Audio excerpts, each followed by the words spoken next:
Okay, picture this. It's September 1914. World War I is just a few weeks old, and the German army is literally at the gates of Paris. It looks like they're about to win the whole thing. But then, something incredible happens along a river called the Marne. A battle that not only saved France, but completely changed the next 4 years of brutal conflict. So how on earth did the Allies pull off this amazing turnaround? And why did this one battle define the rest of the war? Well, let's dive in. And look, that is not an exaggeration. The First Battle of the Marne was the very hinge upon which the entire war turned. Seriously, it was the moment Germany's master plan for a lightning-fast victory slammed headfirst into the desperate last-ditch defiance of the Allies. The outcome didn't just shape the next 4 years of war, it set the stage for the conflicts that would define the entire 20th century. So here's how we're going to break this all down. First, we'll look at Germany's huge, high-stakes gamble. Then we'll follow the desperate Allied retreat. We'll pinpoint the one critical mistake that changed everything and witness the shocking counterattack. And finally, we'll see how this single battle set the stage for years and years of trench warfare. To really get the Marne, you first have to understand the enormous bet Germany made right at the start of the war. They knew, absolutely knew, they couldn't win a long war fighting both France and Russia at the same time. Their solution? A single, all-or-nothing knockout blow. And that bet had a name, the Schlieffen Plan. It was all about one thing, speed. The whole idea was to swing this massive force through neutral Belgium, sweep around Paris from the west, and totally crush the French army in about 6 weeks. Then they could whip all their armies around to face Russia. It was, as one historian called it, a complete all-or-nothing throw of the dice. And here's the crazy part. The whole problem boiled down to a fundamental misunderstanding between the two sides. While Germany was planning this absolutely colossal flanking attack through the north, France was completely obsessed with the east. Their plan, Plan 17, was all about a direct, head-on charge to take back the lost territory of Alsace-Lorraine. They fatally underestimated where the real danger was coming from. And you know what? At first, the German gamble paid off spectacularly. Through August of 1914, the German war machine looked unstoppable. They just bulldozed their way forward, pushing the French and the British Expeditionary Force into a desperate, chaotic retreat. I mean, the speed of their advance was just terrifying. In a matter of weeks, the Allies were thrown back 300 kilometers. By the first few days of September, German soldiers could practically see the Eiffel Tower on the horizon. The French government actually fled the capital, and a lot of people, including the British commander, thought the war was already lost. But in all this chaos, you see this huge difference in leadership. The French commander, Joseph Joffre, was this whirlwind of energy. He was absolutely ruthless, firing dozens of generals he thought were failing, and he was constantly using France's amazing railway system to shuttle troops around to build a new defense for Paris. Meanwhile, the German chief of staff, Helmuth von Moltke, was trying to run the whole show from a remote headquarters in Luxembourg, totally losing touch with his commanders in the field. But here's the thing about all that speed. It comes at a cost. The German soldiers had marched over 500 kilometers in a month. They were exhausted. They'd literally outrun their own food, ammunition, and reinforcements. The seemingly unstoppable German army was starting to get dangerously frayed at the edges. And you know what happens when an army gets stretched that thin? When its commanders get a little too cocky and out of touch with reality? Mistakes happen.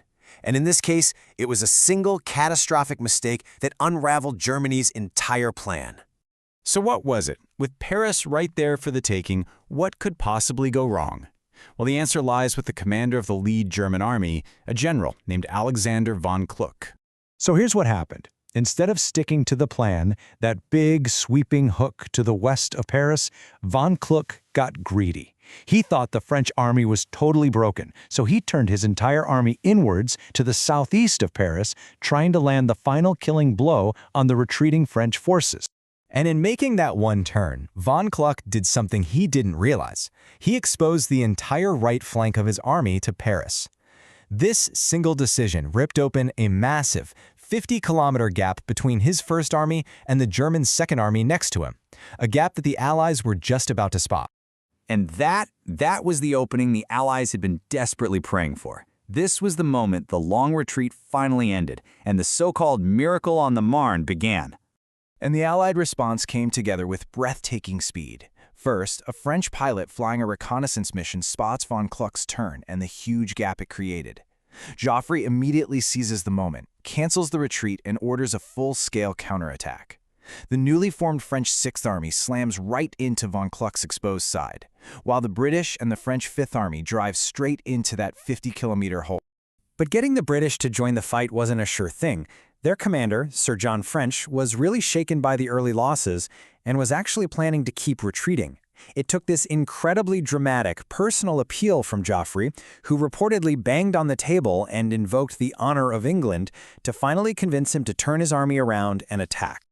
Now, you've probably heard of the famous taxis of the Marne. The legend is that they literally saved Paris. The reality is a little more complicated. About 600 taxis did ferry about 6,000 soldiers to the front lines. But in a battle with over 1 million men, their actual military impact was tiny. Their real value? It was symbolic. It was this incredible sign that all of France, right down to the taxi drivers of Paris, was united in defiance. It was a huge morale booster. The final blow to the German advance actually came from inside their own command. With Moltke totally out of touch, he sent a junior officer, Lieutenant Colonel Hensch, on a tour of the front lines with full authority to make decisions. Hensch found the German Second Army on the verge of collapse, describing it as being in cinders.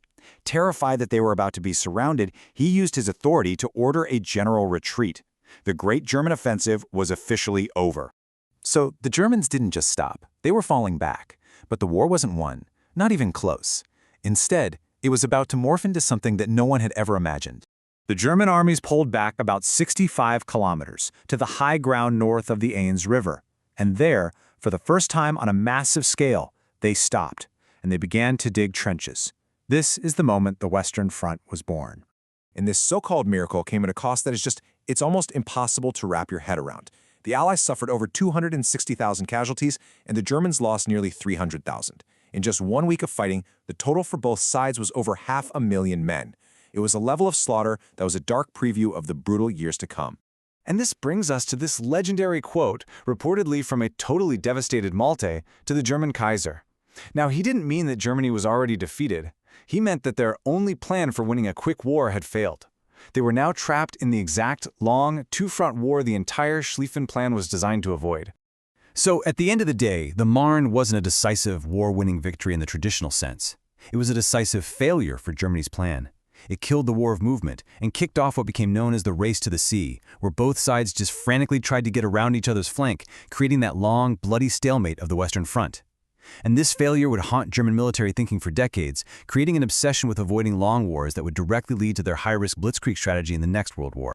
And that leaves us with this one last, really sobering question. The Battle of the Marne, without a doubt, saved the Allies from a swift and total defeat in 1914.